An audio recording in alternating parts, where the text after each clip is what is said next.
The tray tilted. Xena felt her fingers lose their grip before she understood why. Crystal glasses tumbled in slow motion, amber liquid arcing through the air like liquid gold under the chandelier's glow. Then the pain came. Sharp, blinding. Someone had her hair wrapped around his fist. The marble floor rushed toward her face as he dragged her forward. Her knees hit the ground with a crack that echoed through the Aria lounge. The jazz stopped mid-note. Conversations died. Even the roulette wheel seemed to freeze mid-spin. 200 people, and not one of them moved. He was shouting something, slurred words about disrespect, about knowing her place, about teaching her a lesson. Xena's mind stayed sharp even as her scalp screamed. She cataloged exits, calculated distances, searched for security, but the lounge's guards stood frozen against the burgundy walls, their eyes carefully blank. Then she heard it. Not shouting, not running, just footsteps, slow, deliberate, the sound of expensive leather on polished marble. The drunk's grip loosened, not because he let go, but because his hands started shaking. A shadow fell across them both. Xena looked up through tears and saw him, the man from the corner booth, the one who'd sat there for 6 months, night after night, never speaking, never leaving. His face was carved from stone, but his eyes burned with something that made her stomach drop. He didn't look at the drunk. He looked at her. Just for a second. Just long enough for her to see something flicker in those dark, fathomless eyes. Recognition. Then he moved past them both, his black suit cutting through the crowd like a knife through silk. He walked to the entrance with the precision of a man who'd done this before, who'd planned for this. The heavy brass handle turned under his hand. The deadbolt engaged with a sound like a gunshot. Click. The entire lounge flinched. He withdrew a small brass key from the mechanism, held it up to the light so everyone could see it, then slipped it into his pocket with the care of a man pocketing a grenade pin. When he spoke, his voice was barely above a whisper, but it carried through the silence like smoke through glass. No one leaves this room until I say so. The drunk's hand fell away from Xena's hair, not out of mercy, out of fear, because Park Seo-jun had just turned the Aria lounge into a cage, and everyone inside it had just become his prey. If you believe some doors should stay locked until justice is served, subscribe and join us for stories where power answers to loyalty. Comment locked in if you're ready to see how this ends. But to understand what happened next, you need to know how Xena ended up in that lounge in the first place. How a woman with a master's degree in digital architecture ended up serving drinks to millionaires. How a cybersecurity specialist who once designed systems for half the casinos in Vegas ended up hiding in plain sight. And most importantly, you need to know about the secret she'd buried 3 years ago. The one that saved a life. The one that connected her to the dangerous man who just locked every door. Because Park Seo-jun wasn't there by accident, and Xena wasn't just a waitress. They were both ghosts. And ghosts always have unfinished business. Seo-jun's men appeared like smoke materializing into solid form. They didn't rush in. They simply existed where they hadn't been before, stationed at every pillar, every shadow, every angle of sight. Bespoke suits stretched across shoulders built for violence, faces carved into masks of professional indifference. But Seo-jun ignored them all. His attention fixed entirely on Xena. She was still on her knees, chest heaving, one hand pressed against the cold marble as if the floor might anchor her to reality. Her white blouse had come untucked, revealing a sliver of brown skin at her waist. Her natural hair formed a wild halo around her face, and there was a tremor in her shoulders she couldn't quite control. He moved toward her with that same measured grace, each step deliberate. The crowd parted without being asked. When he reached her, he didn't immediately speak. He simply stood there, close enough that she could smell him. Sandalwood and rain, expensive cologne layered over something darker, more primal. "Look at me." His voice was quiet, almost gentle, but it commanded obedience. Xena lifted her gaze. Brown eyes met black, and something electric passed between them. Recognition. Fear. Something else she couldn't name but felt like heat spreading through her veins. "Stand up." It wasn't a suggestion. She rose on shaking legs, hyper-aware of how close he was, how his presence seemed to consume all the oxygen in the room. He was taller than she'd realized, broader, the kind of man who made space feel smaller just by existing in it. Only then did he turn to the drunk, who was now pale and sweating, backing away with his hands raised. "You put your hands on her." Seo-jun's tone didn't rise. "Didn't need to. Tell me why." "I didn't mean," she spilled. She spilled nothing. Each word dropped like a stone into still water. You grabbed her because you thought you could, because no one would stop you. The drunk's mouth opened and closed. No sound came out. Seojun took one step forward. Just one. The drunk crumpled to his knees as if an invisible hand had shoved him down.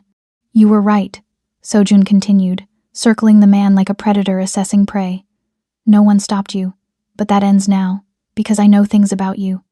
I know about the offshore accounts, the embezzled funds, the wife who thinks you're working late, the mistress who's actually your partner's daughter. The drunk's face drained of all color. Seojun crouched down, bringing himself eye level with the trembling man. I could ruin you with a phone call. One conversation. Your life would end before sunrise. He paused, let the silence stretch into agony. But I'm going to let you walk out of here.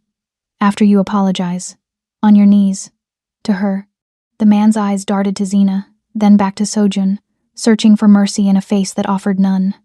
Now. The drunk stammered through an apology Zina didn't hear.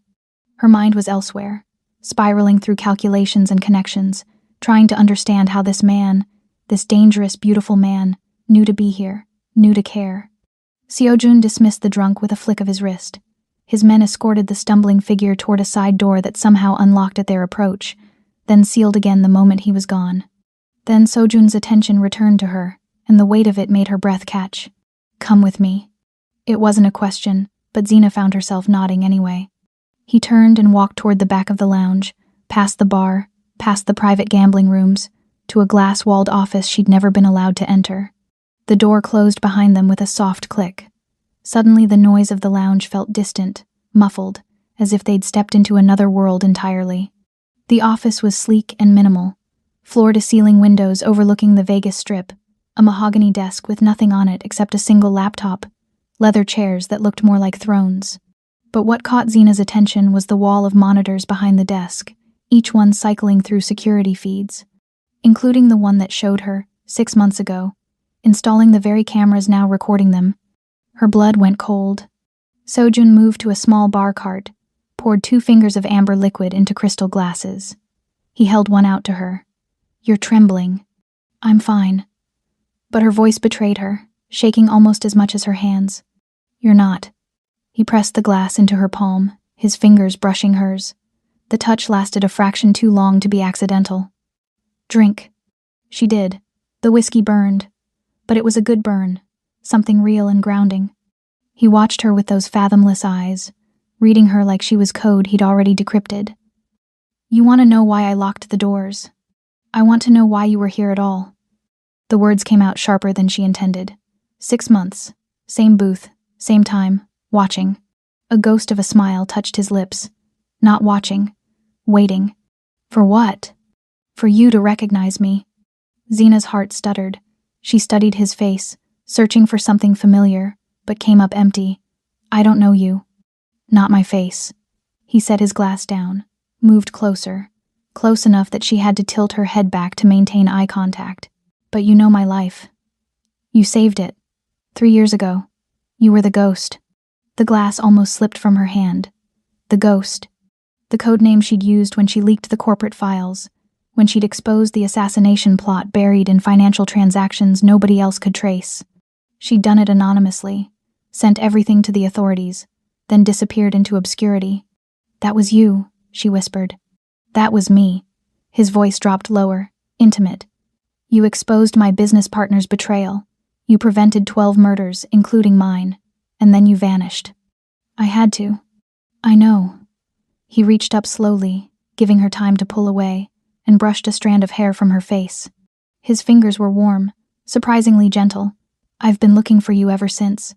Zena's mind raced, trying to reconcile the man in front of her with the faceless target she'd saved. You're Park Seo-jun. And you're Zena Okafor, digital architect, security specialist. The woman brilliant enough to design the Aria Lounge's entire infrastructure and humble enough to serve drinks in the building she made impenetrable. He knew everything. The realization should have terrified her. Instead, it made something dangerous unfurl in her chest. Why didn't you approach me before tonight? Because I needed to be sure. He moved past her to the monitors, pulled up footage from tonight. I needed to know if the assault was random or staged. Zena's blood chilled. Staged? Sojun replayed the feed, pointed to details she'd been too traumatized to notice. The way the drunk had positioned himself near the exact blind spot in the camera coverage. The lounge manager's subtle nod just before the attack. The security guard's synchronized decision to look away. He wasn't drunk, Sojun said quietly. He's a professional. Someone hired him to provoke me, to make me commit a public crime that would strip my legitimacy. But he actually hurt me. Her voice cracked despite her best effort. Something flickered across Sojun's face. Rage, tightly leashed. He turned to her, and for the first time, she saw past the calculated exterior to the man beneath. That wasn't supposed to happen.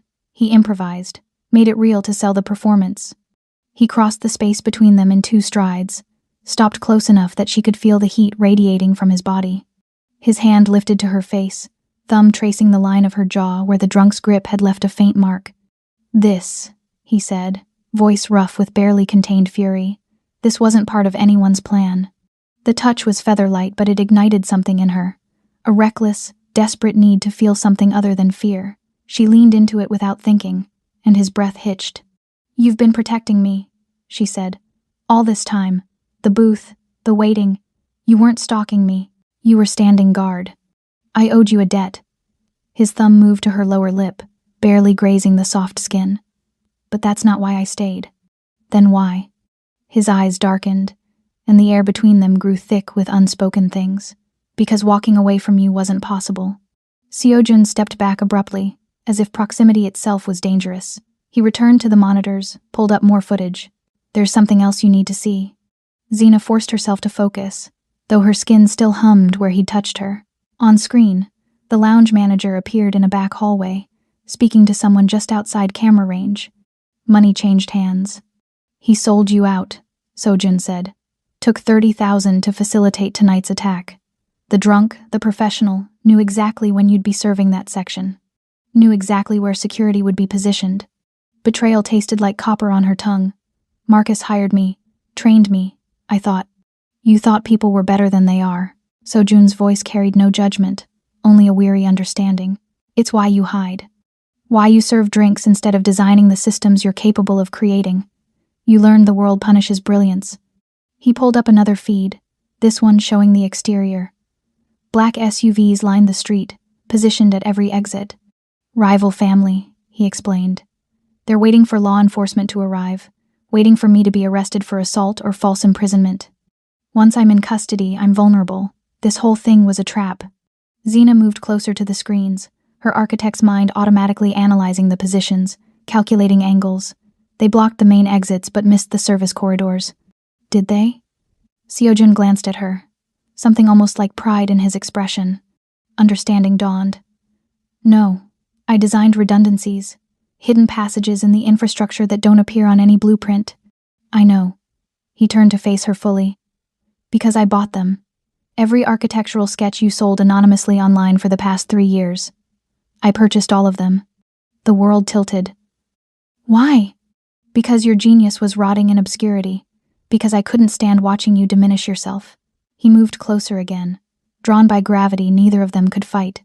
"Because from the moment I learned the ghost was a woman who designed buildings like poems, I needed to know you.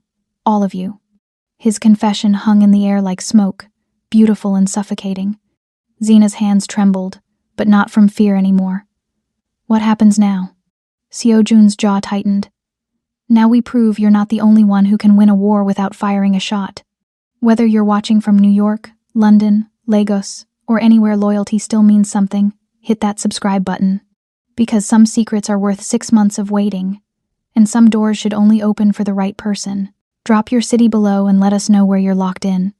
Sojun moved to his laptop with predatory efficiency. His fingers flew across the keyboard, pulling up screens Xena recognized immediately. Financial systems, encrypted databases, the digital architecture of power itself. "Come here." She crossed to him, stood at his shoulder, close enough to feel the heat of him, to catch that scent of sandalwood that made her head swim. On screen, bank accounts materialized. Millions. Tens of millions. All connected to a web of shell corporations. "This is the rival family's entire operation," Sojun explained, his voice low and intimate despite the violence of what he was showing her. "Everything they've built over 30 years. Every dollar, every asset, every secret they think is buried deep enough to stay hidden. Zena's breath caught. She saw the architecture instantly. The same patterns she'd exposed 3 years ago. The same signatures of corruption and blood money. They're using the same systems, the same vulnerabilities. I know. He turned his head slightly, and suddenly their faces were inches apart. His eyes burned with something dark and hungry. Because I've been waiting for you to help me dismantle them. You want me to. I want you to do what you do best. Ghost through their systems, drain every account, erase every backup. Make them disappear without firing a single shot. His hand found hers on the desk, covered it completely. Will you? It was a test. A question about who she was beneath the fear, beneath the hiding. Zena stared at their hands, his scarred and tattooed, hers trembling and uncertain. She thought about 3 years of obscurity, 3 years of making herself small, 3 years of pretending her brilliance was a curse instead of a weapon. Show me the access point. Something fierce and approving flashed across his face. He pulled up another screen, but he didn't move his hand from hers. If anything, his grip tightened, grounding her, claiming her. The main server is in their headquarters building. But you designed that building's infrastructure too, didn't you? Zena's eyes widened. The Apex Tower, 2 years ago, anonymous contract. Understanding crashed over her. You've been planning this. I've been planning you. His thumb traced circles on her wrist, a gesture so intimate it made her pulse race. Every move, every preparation. I just needed you to stop running long enough to stand beside me. She should have been angry, should have felt manipulated. Instead, she felt seen, understood, desired in a way that had nothing to do with her body and everything to do with her mind. Then, let's end this. Her fingers joined his on the keyboard.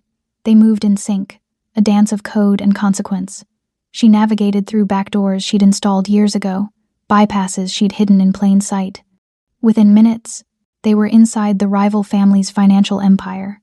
Transfer protocols? She asked. Offshore accounts. Untraceable. I'll give you the routing numbers. They worked in silence, broken only by keystrokes and breathing.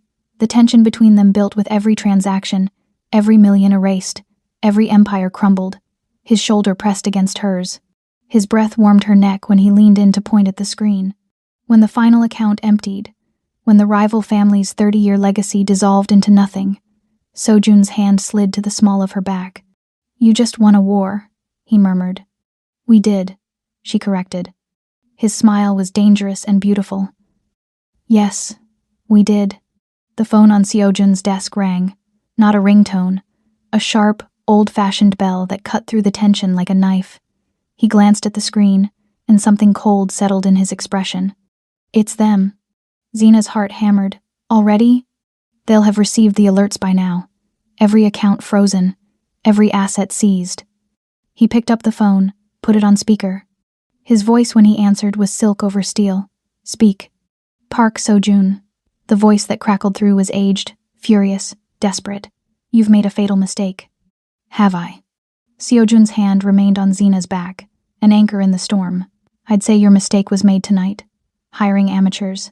Staging an assault you thought would break me. That waitress means nothing. Say her name. The command in Sojun's voice made even Zena shiver. Say her name, or this conversation ends. Silence. Then, reluctantly, Zena Okafor. Good, now tell her who you are. Another pause. Longer this time. Zena felt ice spreading through her veins. Something in that voice. Something familiar beneath the rage. Tell her, Sojun repeated, or I release the files. Every crime, every murder, every betrayal. I'll bury your bloodline in a grave so deep no one will remember your name existed. Jonathan Okafor. The name came out like a curse. I'm Jonathan Okafor. The room spun. Zena gripped the edge of the desk, her knuckles going pale. Uncle Jonathan? Hello, Zena. Her uncle, the man who'd raised her father, the man who'd disappeared 15 years ago after her father's company collapsed, after accusations of fraud destroyed everything the Okafor name had built. You framed him. Her voice came out broken, jagged. My father went to prison because of you. He died there. And you've been here the whole time. Running crime syndicates while we lost everything.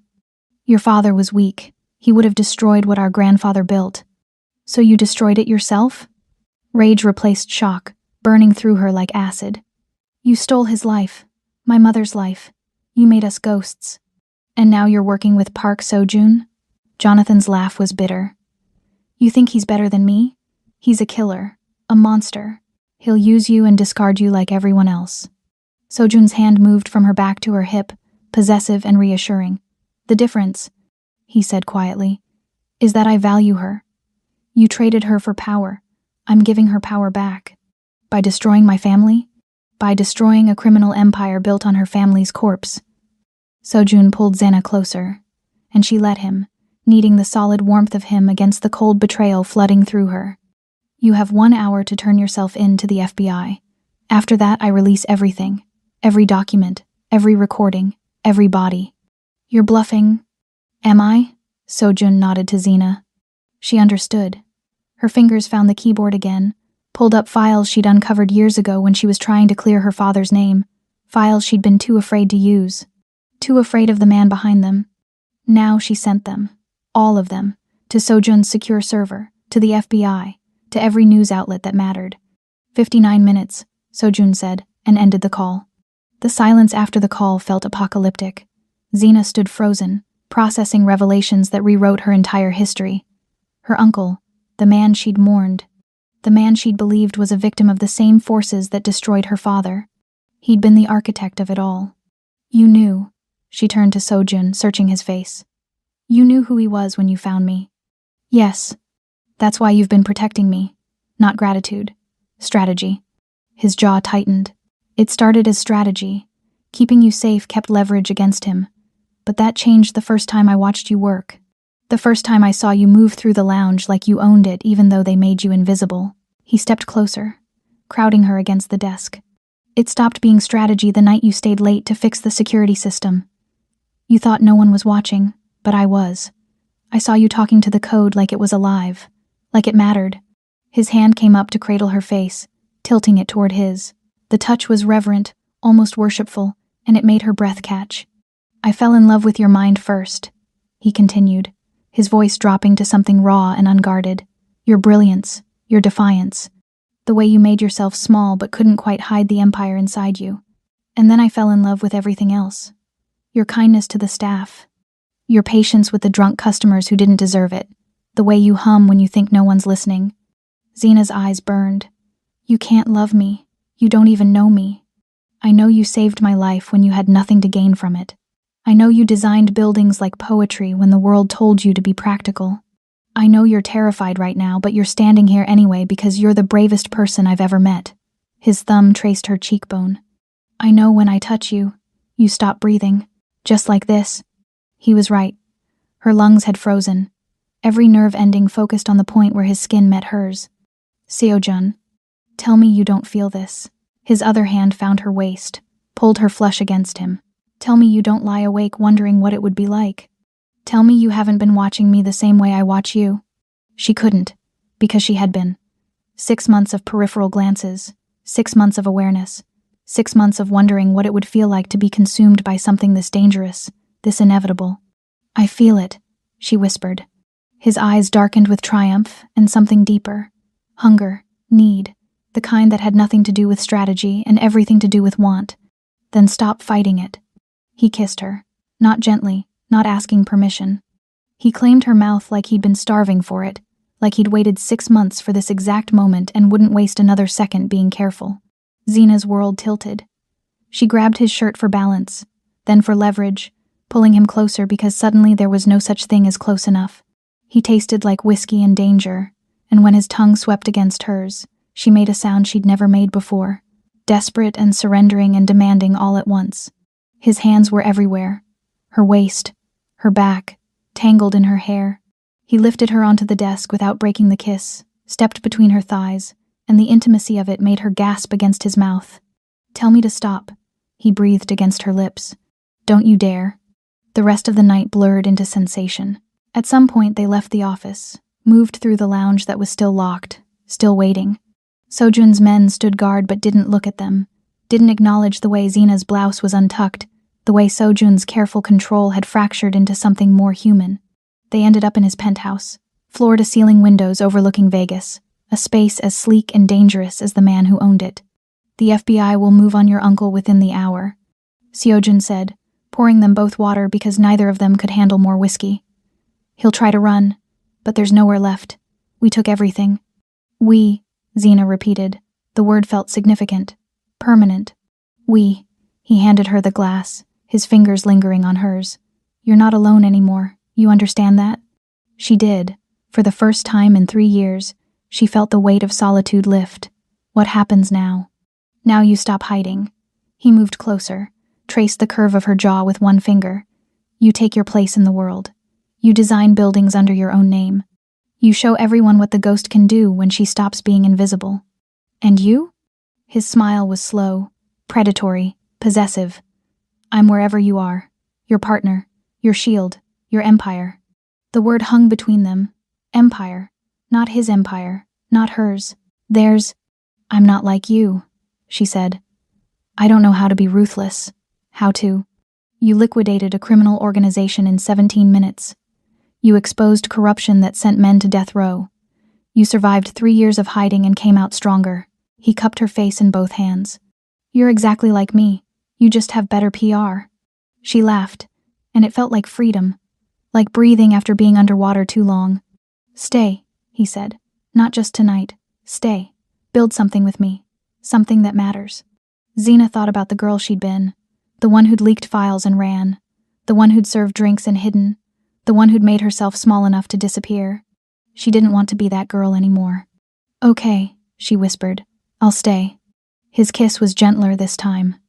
A promise instead of a claim. When he pulled back, his eyes held something that looked like reverence.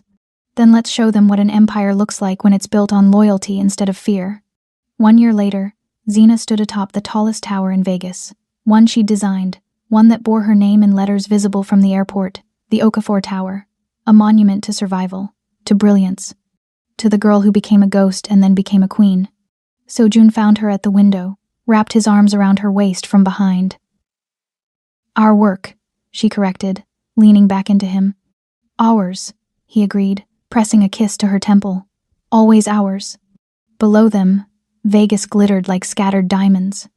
Above them, stars competed with neon, and between them, something rare and dangerous and unbreakable.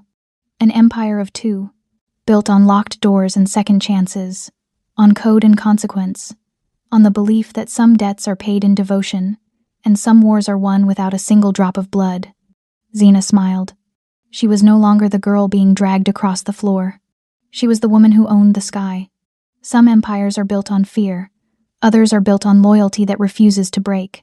If you believe brilliance deserves protection, and second chances can rebuild kingdoms, subscribe to our stories where the underestimated become unstoppable.